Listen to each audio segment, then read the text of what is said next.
এই সুন্দর দৃশ্য দেখার জন্য বাস মিস করে ফেলেছিলাম। ভাগ্য ভালো যে পার্কিং চেকপোস্টে দাঁড় করিয়েছিল। হ্যালো বন্ধুরা, আসসালামু আলাইকুম। আশা করি সবাই ভালো আছেন। আমি আছি আলহামদুলিল্লাহ ভালো। তো আজকে চলে আসলাম। এটা হলো, আপনারা হয়তো অনেকে দেখেছেন, অনেকে দেখেন নাই।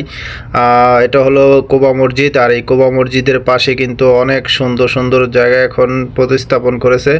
আর বিশেষ করে এখানে কিন্তু এই মসজিদের দৃশ্যটা, চারপাশের দৃশ্য অসাধারণ। এই মসজিদটি হলো ইসলামের ইতিহাসের প্রথম মসজিদ। আর এই মসজিদে 2 রাকাত নামাজ আদায় করার একটি উমরা হজের সমান সওয়াব হিসেবে গণ্য করা হয়। এই কোবা মসজিদের আশেপাশে অনেক দোকানপাট এবং অনেক কিছু স্থাপন করা হয়ে গেছে। আর এই যে দেখতে পাচ্ছেন, এই সবগুলো কিন্তু বিভিন্ন ধরনের আইটেমের দোকান। যারা পার্সোনালি গাড়ি নিয়ে আসতে পারে তাদের জন্য ভালো, কারণ তারা এখানে ঘুরে যেতে পারে, দেখে যেতে, সময় কাটিয়ে যেতে পারে। কিন্তু যারা বাসের মাধ্যমে আসে তাদের জন্য অনেক সমস্যা, কারণ বাস বেশি একটা সময় থাকে না। সর্বোচ্চ আধা ঘন্টা সময় দিবে শুধু নামাজ পড়ার জন্য, আর কিছুটা সময় যদি ছবি তোলার জন্য বা একটু ঘোরাঘুরি করার জন্য। তো আমরাও এখানে ঘুরতে ঘুরতে এখানে চলে আসছিলাম। আর এখানে এসে দেখি অনেক সুন্দর সুন্দর জায়গা। তো যা দেখে আমাদের এত ভালো লাগতেছে, আমরা শুধু ঘুরতে গেছি। এই যে দেখুন বাচ্চারা কীভাবে খেলাধুলা করতেছে ভিতরে। আর এখানে মহিলারা বসে, মহিলা পুরুষ বিভিন্ন দেশের ছেলে মেয়ে, সৌদিয়ানরা এসে বসে আড্ডা দিচ্ছে।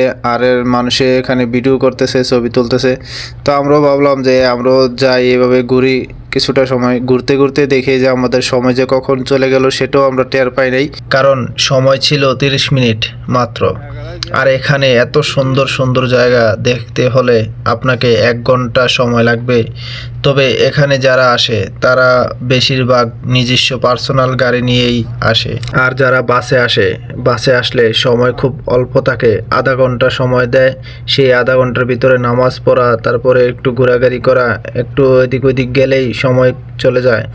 তো আমরাও কিন্তু এরকম একটা বিপদে পড়েছিলাম। যেমন আমরাও 3 জন ছিলাম, আমাদেরকে রেখেই বাস চলে যাচ্ছিল। পরবর্তীতে আমরা যখন পার্কিং এরিয়ার নজর দেই তখন দেখি বাস চলে যাচ্ছে। যে একটা অবস্থা ছিল, গাড়িতে আমাদের কোনো লোক নেই, পরে আবার কারো নাম্বারও ছিল না। কি করব, পরে দেখি দৌড়ে যাচ্ছিলাম।